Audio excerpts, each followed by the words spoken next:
అర్థమయ్యే విధంగా శాస్త్రులు పరిసయ్యులు వారిని ఉద్దేశించి వారికి అర్థమయ్యే విధంగా ప్రభు అయిన యేసుక్రీస్తు వారు 3 ఉపమానాలు తెలియజేశారండి. ఈ 3 ఉపమానాలు మనము చదవగలిగితే ఈ 3 ఒకే భావాన్ని కలిగి ఉన్నాయి. ఈ 3 ఒకే అర్థాన్ని కలిగి ఉన్నాయి. మొదటి ఉపమానం ఏంటంటే తప్పిపోయిన గొర్రె. రెండవ ఉపమానము పోగొట్టుకున్నటువంటి నాణ్యము. మూడవ ఉపమానము తప్పిపోయిన కుమారుడు. ఈ 3 ఉపమానాలు ప్రభు అయిన యేసుక్రీస్తు వారు ఆ రోజు ప్రభు అయిన యేసుక్రీస్తు వారిని సనుగుతూ గొనుగుతూ ఉన్నటువంటి నాటి పరిసయ్యులు శాస్త్రులకు తెలియచేశాడండి.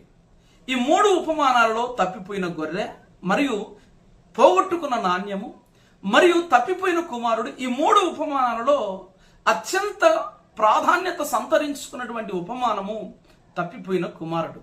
క్రైస్తవ లోకానికి చాలా సుపరిచితమైనటువంటి ఈ ఉపమానము